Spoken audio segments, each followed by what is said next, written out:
All right. Welcome back. Thursday night edition of, you guessed it, Fan in the Van podcast. From the work clothes, baby.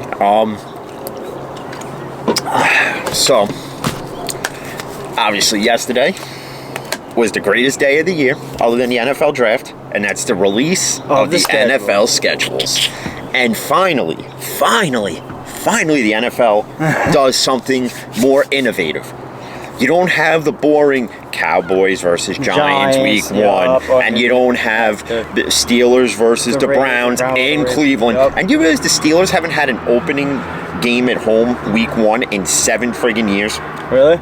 Since 2014, when we played said Browns and beat them, I think 30-27. Yeah. All right. So, yeah.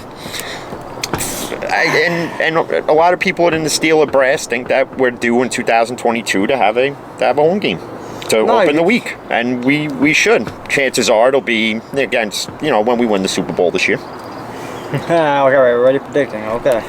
You got to predict, but the Cowboys open up against. Well, they don't open up against. They got to go to Tampa. Yep. I don't know. I don't see them winning that game. Nah. Well, definitely not. If you got to think about it, their defensive line against Dak Prescott's fragile ankle. He's not gonna be running the way he used to, brother. It's not fragile, but it's not going to be where it should be. And he tweaked though a sprained ankle and swell up like a motherfucker right now. And speaking of the schedules, the Steelers I think have like 5 primetime games this year. That's and the one I hate that I can't stand is the Thursday night game, because it's going to be on Amazon Prime.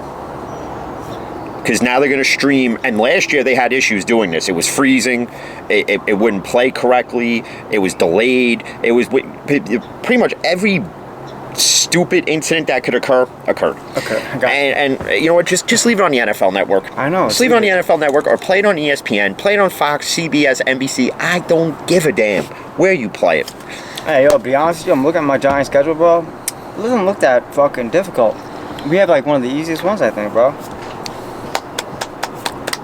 Yeah, boy. Because the Steelers have one of the hardest ones. And I already had to hear it because I posted as soon as it got released that we were going to Buffalo week 1. I said, well, now we know where the path to 7 starts. And immediately my buddy Sal goes, yeah, 0-1. Season hasn't even started yet, and the Steeler haters are already out. And everybody's bitching about the schedule, right?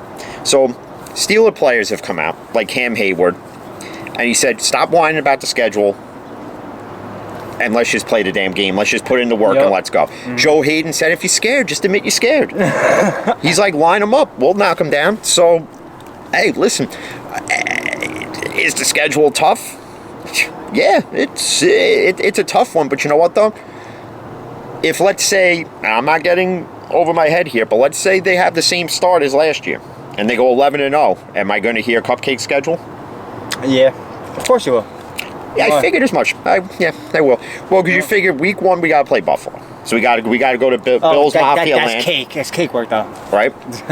And everybody's already and Buffalo's going in there, and we're not even close to the start of the season, and they're already a 4.5-point favorite. Okay, that's fine. Okay, that's cool. That's fine. Whatever it is. Listen, it's not gonna be an easy game. But then again, what people seem to forget is injuries occur. Whether it's the team you root for or the team you're rooting against.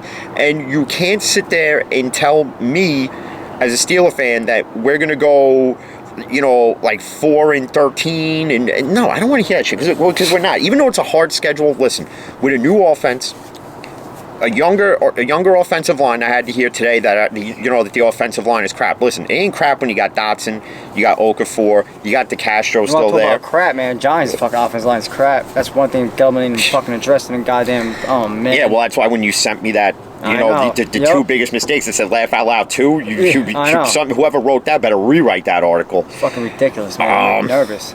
If we have an easy schedule, watch me gonna lose half the fucking games though. That shit. There are some interesting games on here, because obviously we got to play the NFC Central, or whatever the frick they call it. So we got to face the Packers. Who knows if that's an Aaron Rodgers led Packers team, or is it going to be Blake Bortles or Jordan Love or whatever they sign off the scrap heap. Hey, Denver just released Jeff Driscoll. Go get him. Go get Driscoll. Yo, he's another one played like never again. And so obviously you got that one. And then as I'm looking here, and then one of my vendors, this guy Rich, he's a Raiders fan. I got suckered into a dinner bet, so I guess he's paying for my dinner when we we're win. playing the Raiders at home week 9, so You see what they're doing in Vegas too? In the end zone, they're gonna have like a DJ. dude, there's a fucking nightclub in that bitch, basically. That's where they're putting it. That's insane. Further away from the end zone, they're gonna have a club there with a DJ. Somebody's insane. gonna get killed. Yep. Somebody's gonna get killed.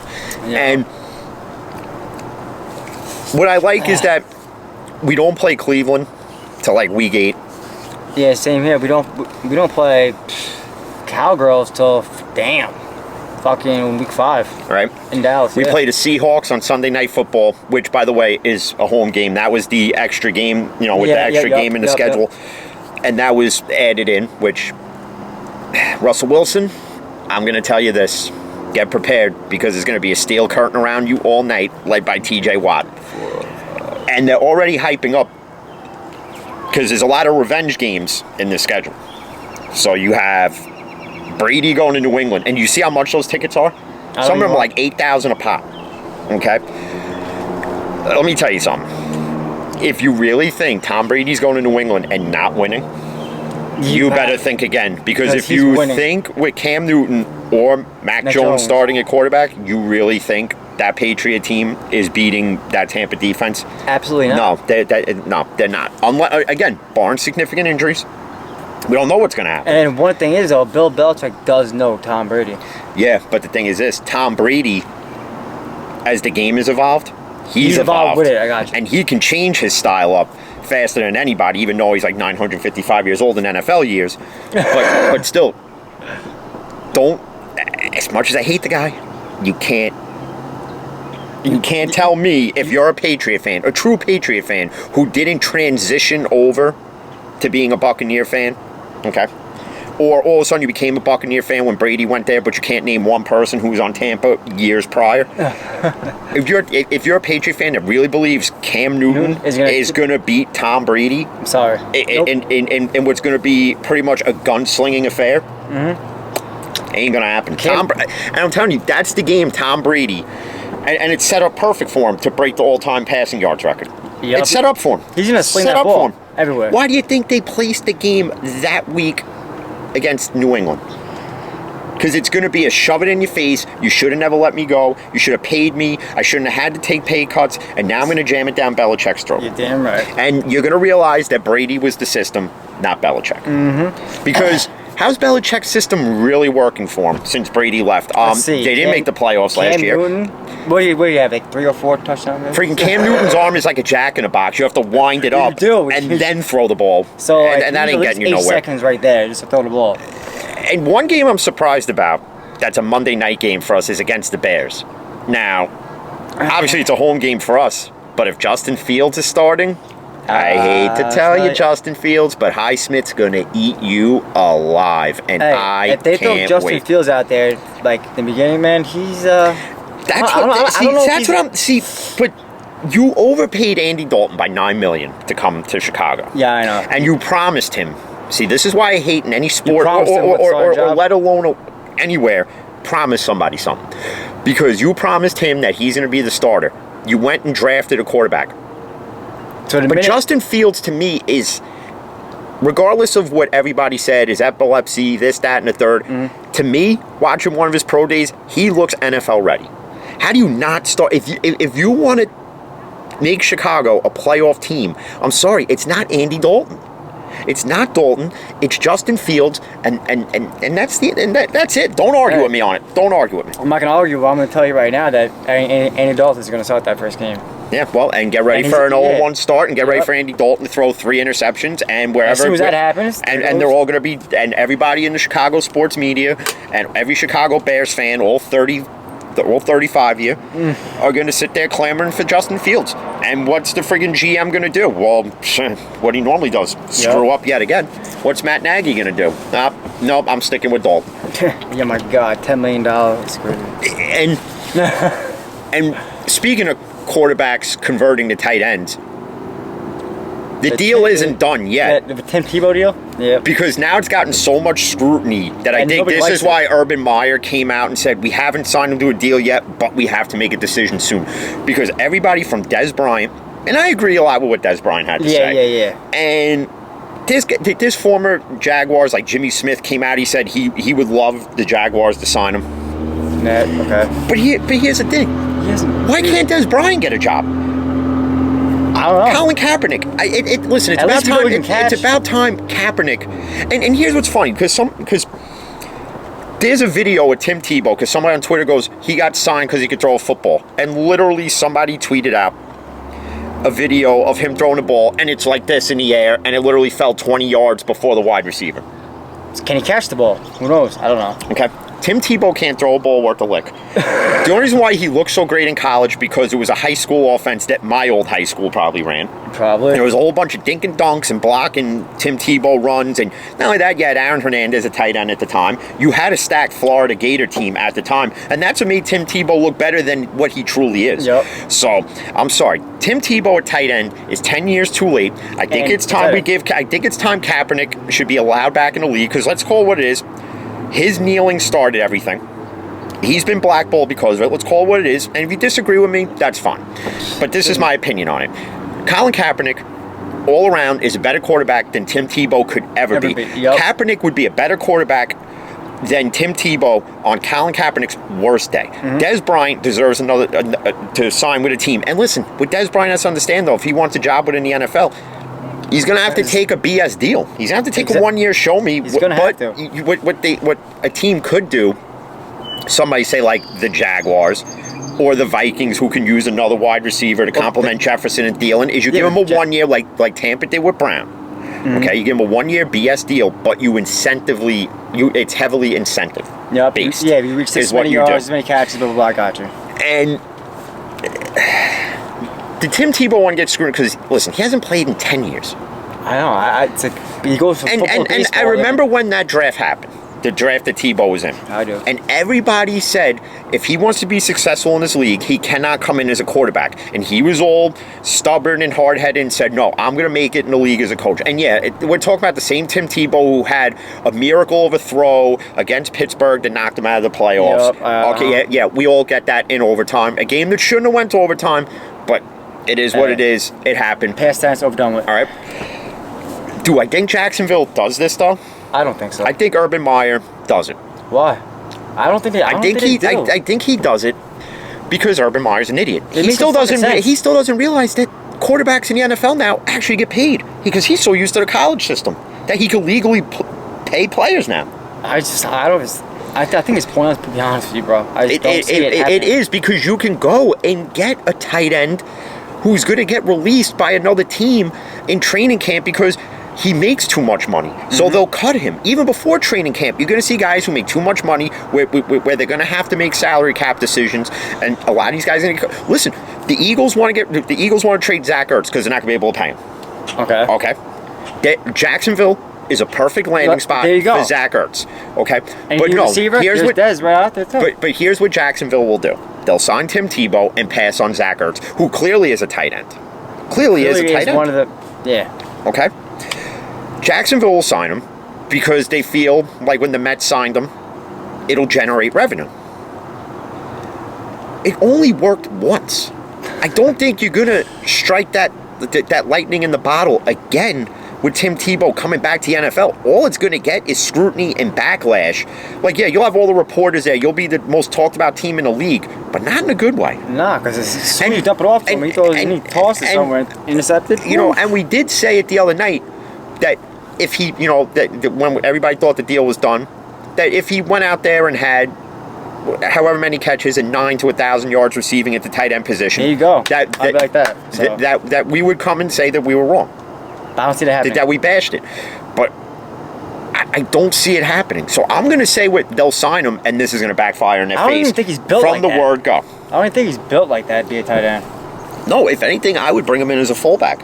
But it's not a good idea. What do I know? And that's where he should have came in as when he originally was in the draft. Comical. Very, very comical. Also, our first game's at home. I might even go to that one. Yeah, but you guys are see, week 1 should always have that sexy matchup, and it doesn't because you're playing the Broncos with Drew Lock. Now it gets sexier if, let's say, Rodgers winds up in Denver. I'm gonna shoot you. Or Deshaun Watson, because now you got. See, I think it would be a little bit sexier with Watson because you have 2 young mobile quarterbacks with arms. Yep, and one team both with a lot to prove. But one with no offensive line, got it. Yeah, one with no offensive line. You know, unless they address it before the start of the season, you know, by picking up guys that are going to get cut. This is really the only way they can do it now. Fuck, whatever.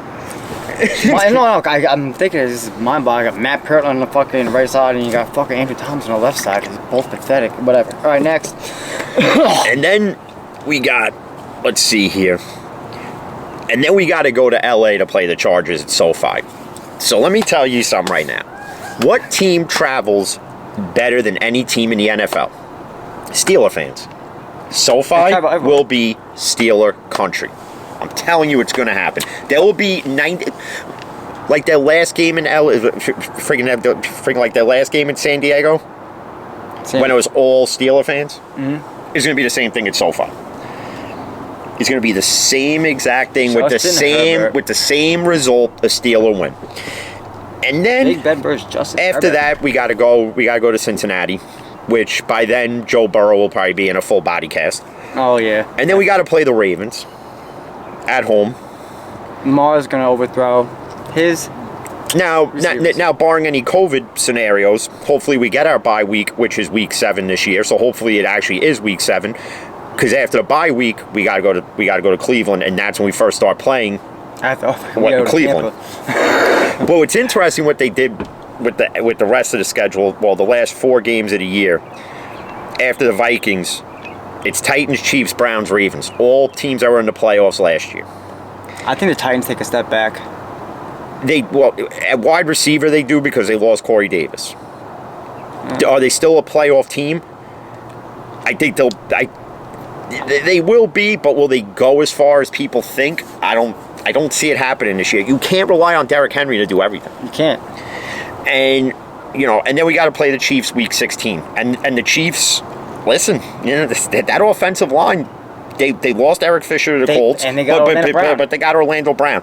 That's what we should do. And again, Baltimore, you made the biggest mistake of your life, because if you really think signing Villanueva to 2 years and $14 million is protecting Lamar Jackson, just look at what he did last year. Mm-hmm. And it's comical because I saw something online. When Ben doesn't have a run game, his record is like 50 and 54. Okay. When they do have a run game, it's 106, 20, and 1. Okay. So enough said though. What does that tell you as far as within the NFL that a run game is important, as some feel you don't need a run game no more because it's such a pass-happy league? Well, you need a run game so you can open up the play action anyways. Thank you.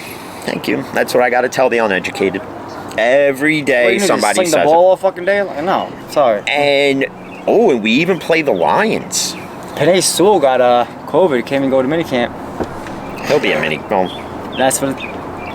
Listen, you know what? Enough with this COVID. Enough with it. I'm dead ass. You got COVID. Enough with it. It's getting almost as bad as these people hoarding gas. First it was toilet paper. Literally, there's videos of a woman pouring gas into a plastic bag. People literally bringing 55-gallon oil drums and filling them up with gas. Listen, the pipeline's open again. Stop it, would you? Just stop. And then. We play the Broncos week 5, and by that point they'll probably be 2 and 3. Yeah. And then they'll be 2 and 4 when all set. Well, no, they'll be 2 and 2. When the Giants go to Tampa Bay, man. and that's the other thing. Brady's revenge game would be the Giants in the playoffs. But he's not playing. But that makes it makes no sense because Strahan's not there. Nobody's there. If you wanted that type of game, Eli would have to be the quarterback. It should have beat us the first time and the second time. That's what basically what else they do. Yeah, well, you know what? They didn't. And his first 2 losses. But people are asking me how I thought like the first few weeks of the season go, like as far as wins, losses. So the Buffalo one, I'm sorry, I got to chalk it up as a win. It's going to be a close one, but I think it's going to be a win. Vegas, Obviously, it's going to be a win. Bengals, you chalk that to a win. I'll say week 4, if it's Aaron Rodgers as the Packers quarterback, I got to give that one a loss. Were you guys playing in Green Bay? Yeah. Yep. I got to give that one a loss. Week 5 is an automatic win. The Seahawks, Sunday Night Football, if they pressure Russell Wilson all game, I chalk that up as a win. I'm going to talk over here. So you figure 5-1 before the bye week. And you could tell me I'm crazy, but I believe that the only game we'll lose is the Packer game. I'm not saying we're going to blow Buffalo out. I'm not saying we're going to blow Seattle out. I'm not saying any of that. I'm not going to be like the 20-year-old kid who's sitting there going, oh, yeah, well, we're going to be, 17-0, and then we're going to run through everybody in the playoffs. No, I'm not saying that, but I'm telling you, we're going to win the games we need to win. And then do I see us winning one and losing one against Baltimore? Yeah, I see it happening. Do I see us sweeping Cleveland? Yeah, because you're not going up against Rudolph in either of those games. I see you guys beating Ravens twice, though. The one I would probably... One will be close, and depending on where Baltimore is at that point in the season, like if Baltimore's out of the playoff picture at that point, and people say I'm crazy, but I'm telling you, Baltimore and Cleveland are taking a step back. They are. You didn't improve on the offensive line. You declined. You didn't improve in wide receiver other than getting Bateman. You went and got Sammy Watkins. And by week 3 or 4, it's going to be a hammy injury, and he'll be out for 6-7 weeks. I know. Okay? Cleveland, do they have an all-around built team? Offensively? I'll give them that. Defensively, they're dangerous too. But guess what? You really think Clowney's going to be healthy all year? No. No, he's not. And that's where $10 million will have got wasted when you could have went and got somebody else. This Greg Newsome that they drafted, I don't think he's going to be that much of a threat in the secondary. Well, we'll see. And people are saying, and people are even saying about Pittsburgh, we took a step back because we let Connor go. But we also improved because we got Najee. People are saying that we took a step back because we lost Steven Nelson. Yeah, but we have Cam Sutton, and Cam Sutton apparently is going to play both corner positions. There you go. So... And you got Minka back there. And you have Minka. You still have other... You got Pat Fairmouth as tight end. And that's where we definitely improved. I mean, don't get me wrong, Ebron's a decent tight end, but he doesn't block. He doesn't block well, and he drops a lot of easily catchable balls. Fairmouth, on the other hand, has never dropped a pass. Nope. So we've needed a Heath Miller type tight end, and I think Fairmouth lives up to the hype for the next 10 years of his career. Hopefully all in Pittsburgh. And the same with Najee Harris. Najee Harris is going to live up to the hype. Word, he's going to follow up on people up. And you're going to see, and I'm telling you, you're going to see a different Steeler offense than you've seen in years past. Juju came out and he said, not only am I going to be a slot receiver, I'm playing outside wide receiver too. So he said you're getting the full package with Juju this year. And if you don't think Juju's coming back bigger and better than ever, I'm telling you he is. He's putting up 1,000 this year, probably. Definitely. I'm telling you, he's going to be with Claypool. Claypool will come close to 1,000. Deontay will be right there. Juju will have 1,000 yards receiving. Mm-hmm. If he doesn't, it's because they spread the ball all around on the offense like they did last year, and that's and that'll be fine with me. Again, to me, a number one wide receiver doesn't have to have 100+ catches and 1,000+ receiving yards like a Tariq Hill or a Travis Kelce or like the diva Antonio Brown in his past. Okay, for me, it's not a number one. A number one wide receiver is somebody who makes the 2, the 3, the 4 that much better. Yep. And guess what? Juju did that last year. Because when you were double teaming Juju, Claypool's open, and then when you had the double team Claypool, Deontay. Mm-hmm. Exactly. They're gonna have, and I'm telling you, they're gonna have a more extensive playbook than you've ever seen, because there's gonna be an offensive scheme that involves heavily Deontay Johnson. You're gonna have one that heavily involves Claypool and Juju, and even Fairmouth and Ebron. Do you see Najee going up 1,000? Najee's gonna rush for at least 1,300. Oh, all right. I'm telling you. Offensive rookie of the year then. Looking at him. Oh, he's going to win rookie of the year. Unless Jamar Chase or somebody else. Unless, Waddle or Chase or Devonta Smith put up better numbers. But I don't see... I see Waddle having a decent year in Miami. I feel bad for Jamar Chase because I don't I don't think Burrow's going to be able to get the ball out fast enough. I don't know why they didn't take Penei Sewell, man. They could have got Terrence Marshall Jr., bro. There's a lot other teams could have done, and people are going to sit there and say, people could say the same thing about Pittsburgh. But as far as I'm concerned, Pittsburgh hit on every draft pick. I mean, even getting a punter in the last round. Fuck it. Because Jordan Berry's got to go. Jordan Berry's got to go. He's got to go. That guy can't punt worth the shit. He's just got to go. And again, I heard a Jets fan today. They came in and he's like, it's going to be the same old Jets this year. I don't see it because, granted, they should have made all these moves when they had Darnold. But they decided Joe Douglas wanted to go a different way. Listen, he's the GM, and this is what he chose, even though he blew smoke up the Jets fans' asses and said that Darnold was the quarterback of the future. But we all knew, as outsiders looking in, we all knew what it was. Mm-hmm. Smoke and mirror show. Yep. That's exactly what Joe Douglas gave everybody. Okay. Do I think Zach Wilson lives up to the hype? He does, because you addressed the offensive weapons. Yep. You addressed the offensive line. Mm-hmm. You went and got a running back. Yep. So on the offensive side of the ball, they'll be fine. It's the defensive side you kind of have to worry about a bit. Yeah. But with Robert Saleh there, I think they'll be fine, because he's going to bring his style of defense in there. And this AFC East, I'm telling you, it's going to come down. Miami. It's going to come down. It's going to come down to all of them fighting for a playoff spot. Yep.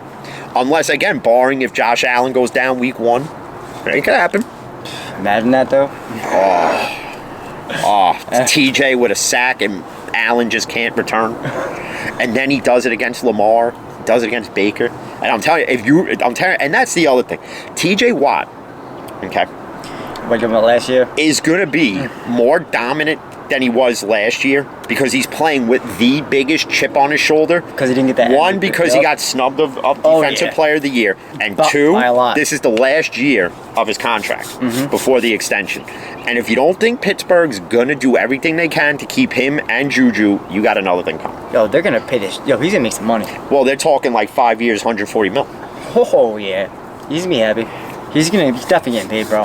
And what you have to realize is, when this season ends, the cap's going to go back up. I know. Because they're going to have full capacity. So here comes all the revenue. So everybody's going to enjoy their $30 beers and their $20 sausage and pepper heroes. Okay? And I love my fucking sausage and pepper heroes, though. All right. So all the revenue is going to come back. So the cap's going to go up. Plus with the new TV deal that hits, I think, next year or the year after, it's all going to go up. But do they need to, I don't think it needs to go up like where they have like no cap like in baseball, but I think it needs to be like an NBA type, and we discussed that when we were in nosebleeds. Yeah.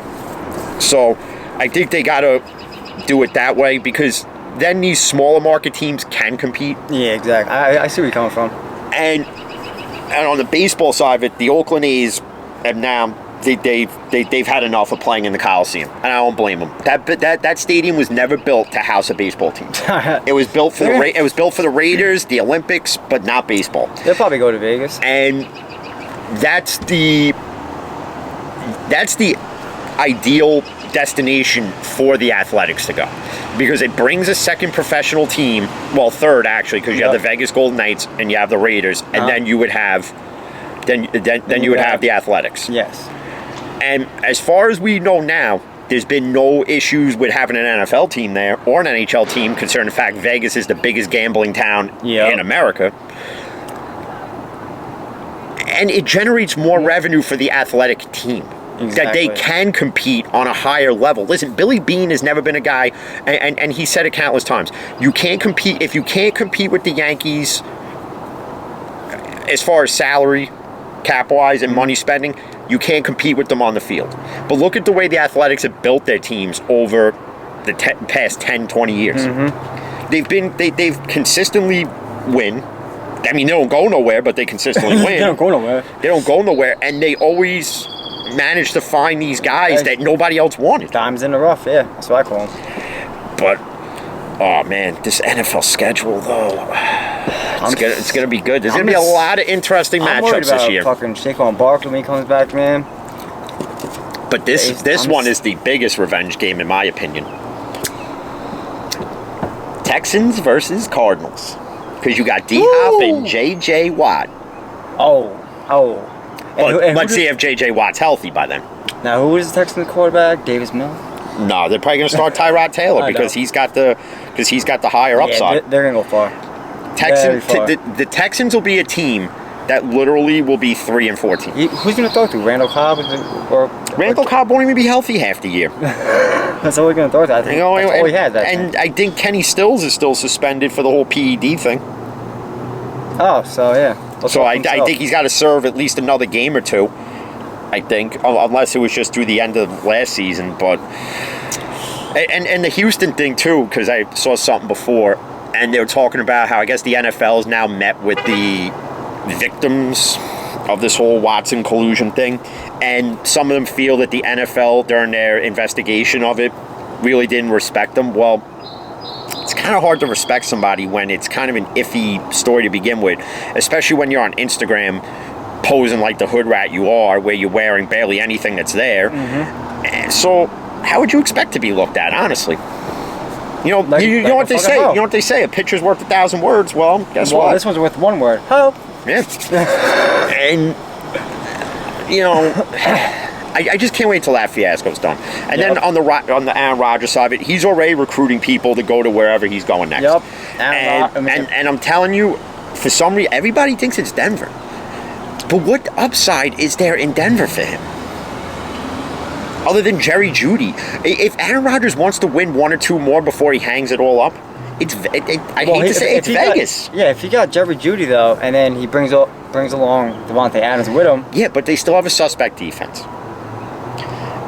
And with the Raiders, it's still suspect, but it's a lot better than Denver's, in my opinion. And Denver offensively is an already built offensive team that literally is just missing a consistent quarterback to get them the ball. Yeah, because Drew Lock's not the answer, obviously. I'm sorry. Because Drew Lock in Denver ain't gonna win it for you, and Derek Carr is not winning it for you in Vegas. But to me, if I'm Aaron Rodgers and my main goal is to win another ring, Vegas is the ideal destination. Well, you got to think about it, his point of view. Does he want to play in that fucking hot ass Vegas, or does he want to stay where he's comfortable at in Denver? Yeah, but if you want to win now, you got to make sacrifices. That's the sacrifice he's going to have to make. I think Aaron Rodgers could win wherever the fuck he goes, honestly. Yeah, but again, if I'm Aaron Rodgers, I want to go with an already built team. I don't want to. I don't want to go somewhere where I have to be anointed the savior. See, in Vegas, he would be anointed that to a degree, but you have Josh Jacobs, Waller, Renfro, Ruggs. You have offensive weapons. Mm-hmm. You have a decent offensive line, and it's a win now built team. Denver's slowly building themselves there. That Denver, to me, would be stupid to take the chance on Aaron Rodgers to, almost win or almost get to the playoffs. Yeah. So in Vegas, if he gets traded there, Vegas's playoff chances skyrocket through the roof. They do. They're not going to get there with Derek Carr. And listen, Derek Carr is better than his brother. Let's just call it what it is. By far, dude. But if you left Derek Carr in Vegas for the rest of his career, this is what will be said about Derek Carr. He was a good little quarterback. Now, if I'm John Gruden, and again, I don't think Gruden's the coach to take them to a Super Bowl if they get Aaron Rodgers. At all. What I would do if I was Aaron Rodgers, and this would be kind of hard to do. I was going to say impossible. Impossible to get this guy to come back and coach for, say, 1 year. Mike Holmgren.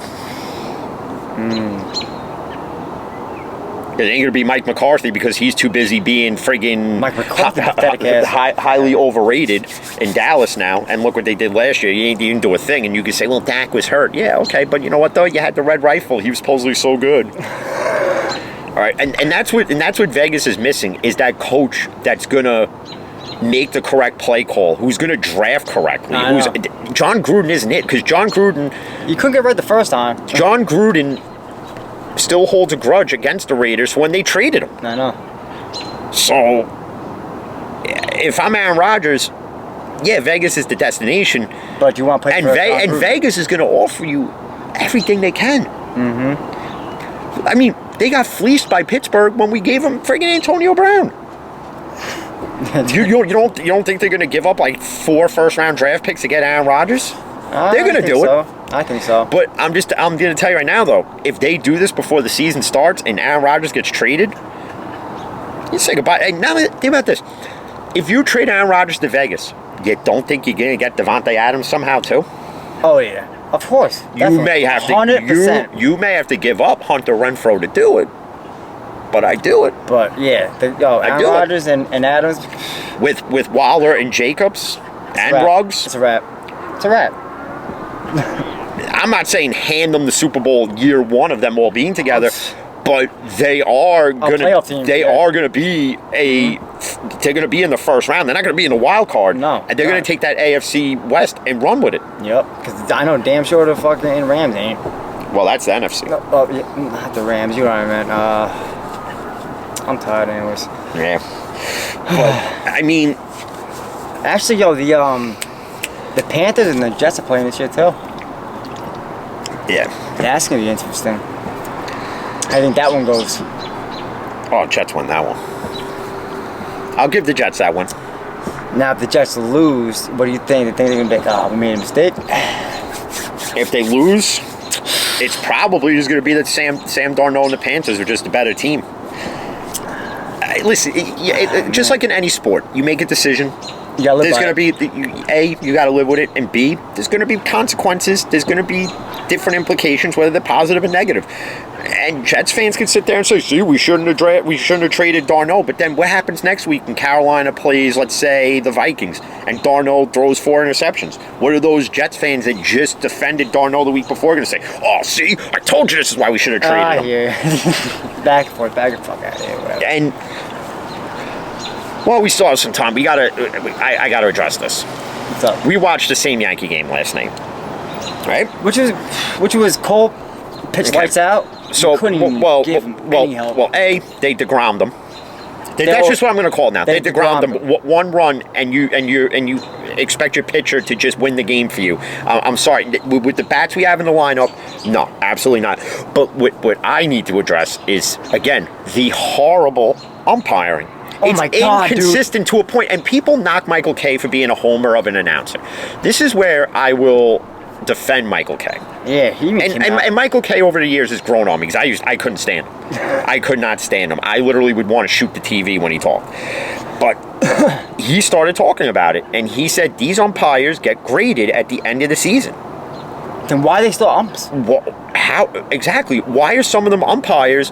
Like literally, again, here's the box. Clint Frazier gets a strike 3 call, and all he did was go, that's not a strike, and the ump was as quick as he struck him out, as quick as he threw him out, to the point that you had Aaron Boone restraining him, you had to have freaking Carlos Mendoza restrain him, and then Stanton's at the plate, and he's just shaking his head half the time. He's like, that's not a strike, and that's not a strike. And I'm the one. What I'm surprised about is this, and I think if it was Sanchez catching last night, I think Sanchez would have been the one to do it and finally go off. Why don't these catchers stand there and go, you don't know the strike zone? I'm a catcher. I know the strike zone. They're like throwing out. Again, people that are going to listen and watch this later, I'm not defending just the Yankees here. It's everybody. It's every game. I saw it in a Met Diamondback game. I've seen it in a friggin' Padre Dodger game. It's across the league, and it's every umpire. They're so consistent at being inconsistent.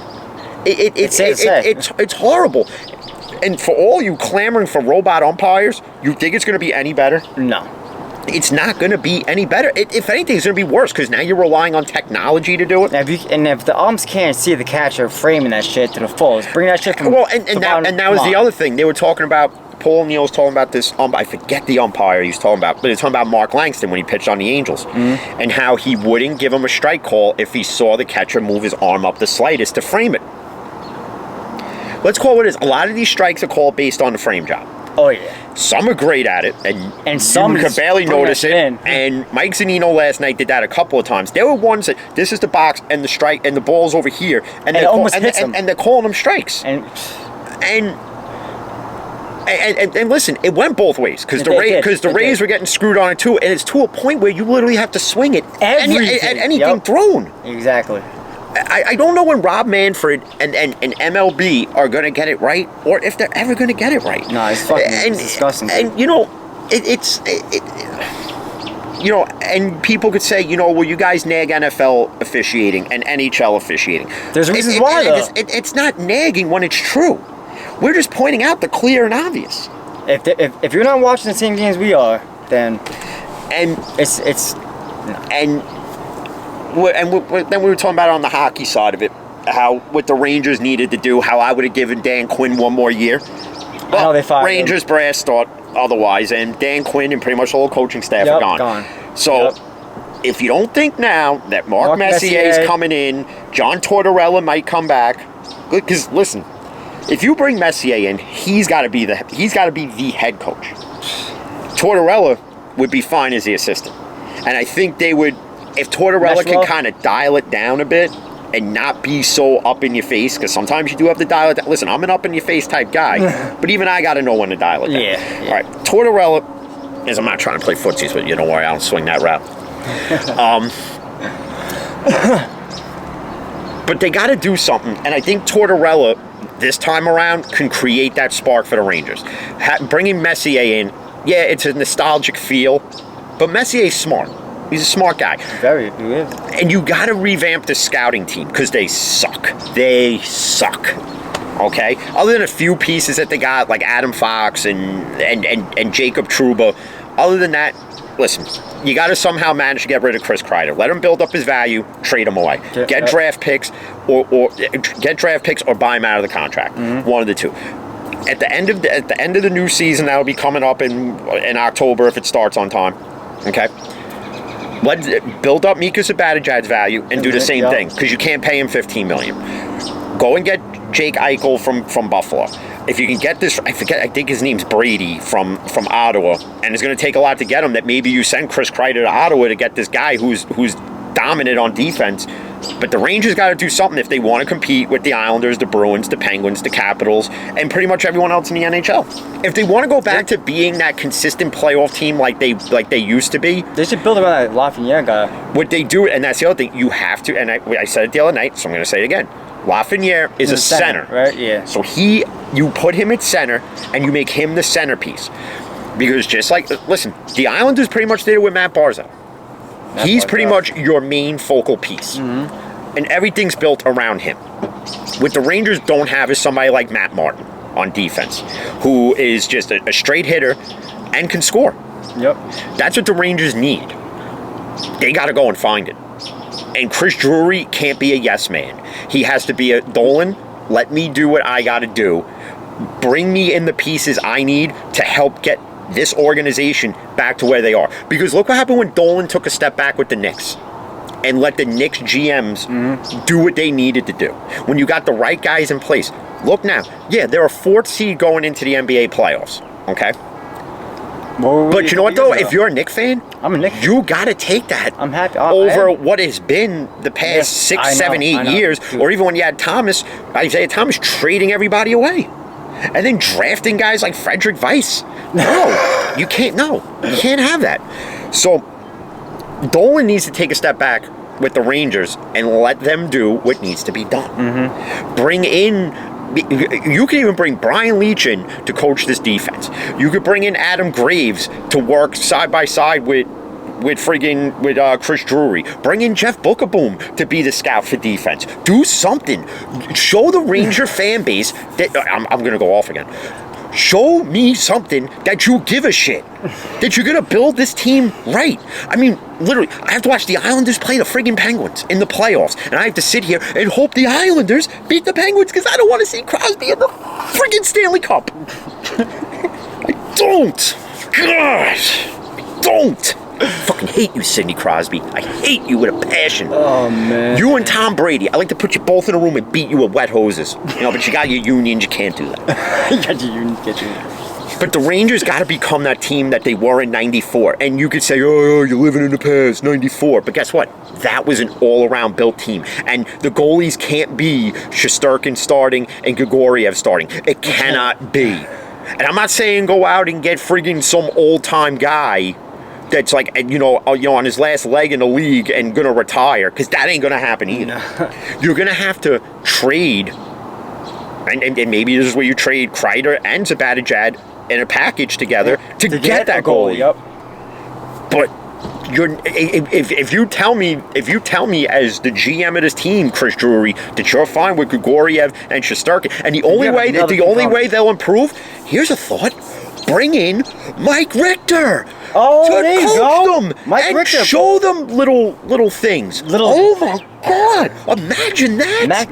Mike Richter Oh was my a fucking God. hands down fucking help Bring goalie in, role. I don't know. Bring in Patrick Waugh to show him something. I don't know. How about this? Show them tapes of how Mike Richter stopped Pavel Bure on a friggin' penalty shot in '94. Oh my God! Show them that. Do something. Oh my! I can't, because in New York you cannot get away with rebuilding. I know you can't. And people said since '09 the Yankees have been rebuilding. We haven't. No. It's been. If you're a true knowledgeable Yankee fan, It's been a PCS.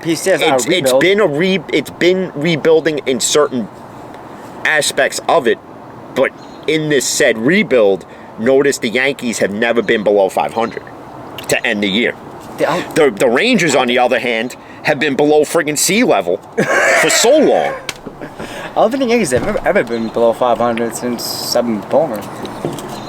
No, because they had a stretch where they sucked for a while in the late 80s, going into the early 90s, and then Showalter came in. And as far as I'm concerned, again, if that strike doesn't happen in 94, it's still Yankees Expos in the World Series with the Yankees winning it. Mm-hmm. And we'd have 28, who knows, probably 29 even. We have 29 if the Astros didn't cheat. And honestly, I think Buck Showalter got a raw deal, because after that season, they pretty much let him go, and here comes Joe Torre. Joe Torre. And pretty much Joe Torre won with Buck Showalter's team. Yep. And then but that happens in every sport. And you could say that Tomlin won with Cowher's guys in the Super Bowl. You can say that, but what are you going to say now if the Steelers win this year? Are you going to say, well, they won with Cowher's quarterback? Because guess what? Cowher only had him for a limited time. Tomlin's had him. 2 years. Tomlin's had him for the majority of his career. So don't tell me if the Steelers win it this year, you won it with Cowher's guy. Mm-hmm. No, because you won it with Tomlin's guy. Yep. And this is Tomlin's team. And somebody asked me if I thought Mike Tomlin was a Hall of Fame coach. Bet the last dollar in your bank account and bet your Rudy Poo ass. He never had to lose a season. A guy who goes 14 straight years of staying above 500 with no losing season, okay, has one Super Bowl to show for it, is still, to me, a Hall of Fame quarterback. One Super Bowl and 2 Super Bowl appearances, yeah. Yeah. You guys still made it that far, though, Because if you say he's not, and then I got to hear people say, well, Mike McCarthy's a Hall of Fame coach, he's not then. That's like saying, Hines Ward isn't a Hall of Famer, when in actuality he is, but then people want to say Edelman is a Hall of Famer, Hines Ward isn't. Well, if you're saying Edelman's a Hall of Famer, well then so is Sterling Sharp. And so is Hines Ward. Mm-hmm. And so is a couple other wide receivers, too, that may have gotten snubbed. Yeah.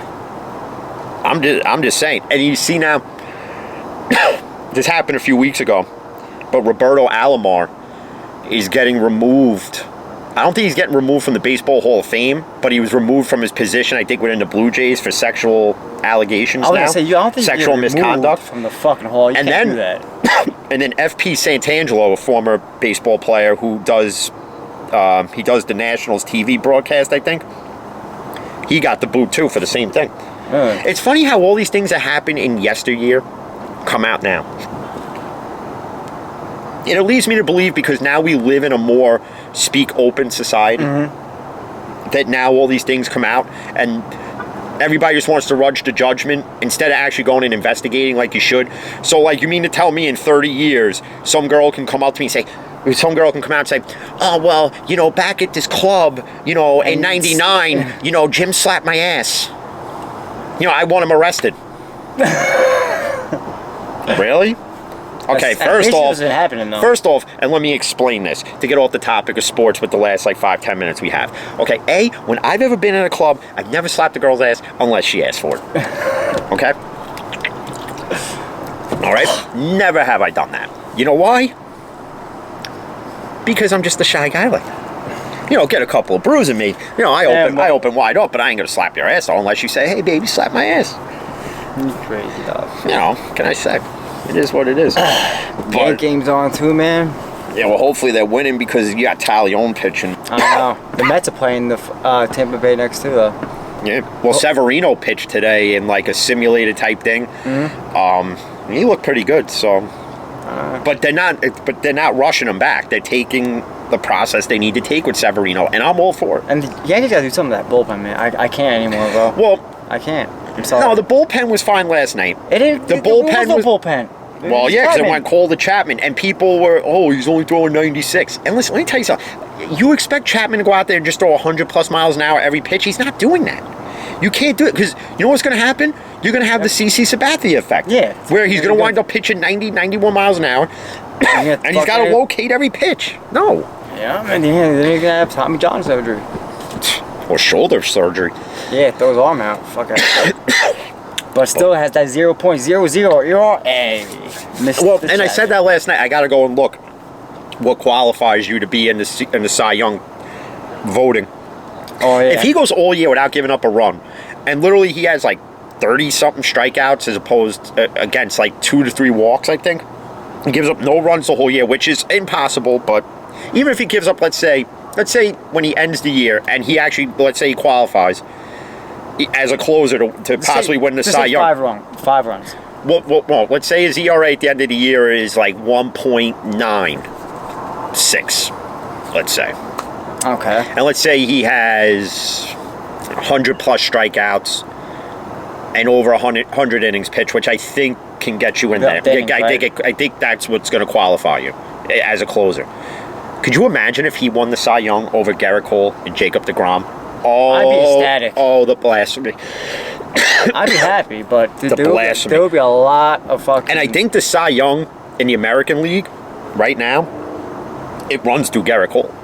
And if you ask me on the National League side of it, it runs through Jacob DeGrom. It runs through Jacob DeGrom. So imagine having 2 Cy Young Award winners in the AL and the NL both being pitchers from the Yankees and the Mets. Imagine that shit in the World Series, Game 7. I want that. I want that. Everybody wants that. And that's a game where you literally cannot complain about run support. Nope. Because that's what everybody wants to see. In that moment, who can outpitch who? Who's going to make the mistake? And I hate to say it, they'll both make the mistake. Yep. Because if it's one thing they both get killed on... Is the long ball. That's about it. That's it. That's about it. Because DeGrom on that mound, and Dwight Gooden came out and said it. And to get this from Dwight Gooden is praise. He said what DeGrom's doing is unheard of. Yeah, I know. But then you got to say this. But then you got to say the same thing about Gerrit Cole. What he's doing is unheard of too. Yes, it was amazing. With the possible Max Scherzer getting traded by the trade deadline, and I'll tell you right now, if the Yankees pull the trigger on this, and it's going to involve giving up pieces, and I think Frazier's one of them.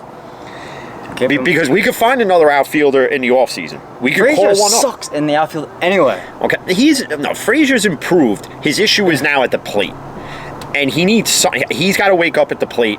And we knew when they re-signed Gardner, and Brett Gardner knew this. He was not going to be the everyday left fielder or the everyday center fielder. He may become that now for a bit because now Aaron Hicks is hurt again, and he had to get an MRI on his wrist. So it's not his shin, it's his wrist. And if it's not his wrist, it's his back. If it's not his back, it's his neck. And if it's not his neck, it's his neck and his back.